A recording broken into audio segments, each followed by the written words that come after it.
Sveiki! In this video we are going to take a look at an interesting form called Pusdalyvis, adverbial participle, and how to use it.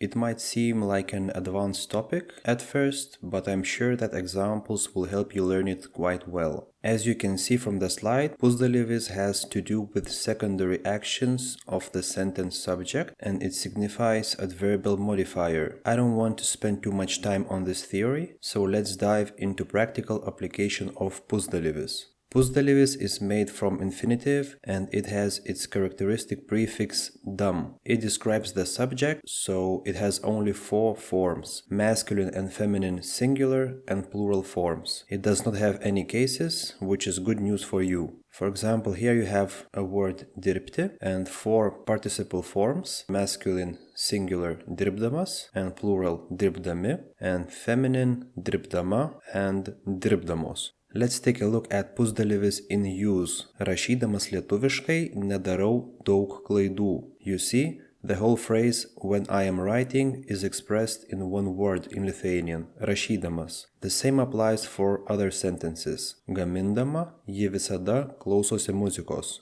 Jis nepastebėjo nieko įtartino, eidamas pro tavo namą. I like to think of Pusdalyvis as an English equivalent of while doing something, although it does not always work exactly like that, as we saw from the last examples. However, let's have a look at some examples where Pusdalyvis means precisely while doing something. We will need this concept in the next slide too. Jos pirmą kartą susitiko keliaudamos Amerikoje. So, keliaudamos while traveling. Gyvendami Vokietijoje, jie išmoko vokiškai. While living in Germany is simply gyvendami. Keliaudamas kartais jaučiuosi vienišas. Sometimes I feel lonely while traveling. Keliaudamas while traveling.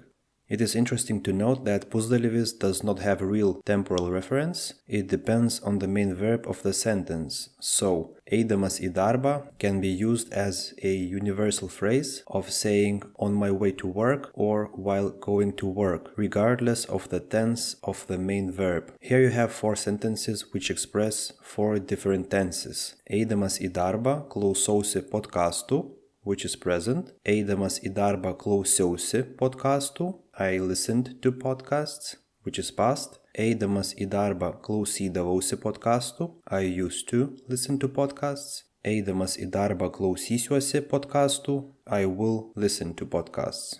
As you can see, eidamas į darbą always stays the same. It is an adverbial modifier, and that's why I like to think of it as a phrase while going to work. I hope that this video was helpful. I also want to announce my new output-based Lithuanian course, which will start in a couple of weeks. The course will be based on writing texts in Lithuanian and getting corrections and feedback from me. Writing in Lithuanian is a first comfortable step using the language actively. It is a good warm-up for your speaking practice. Just follow the link for registration and more information. Iki!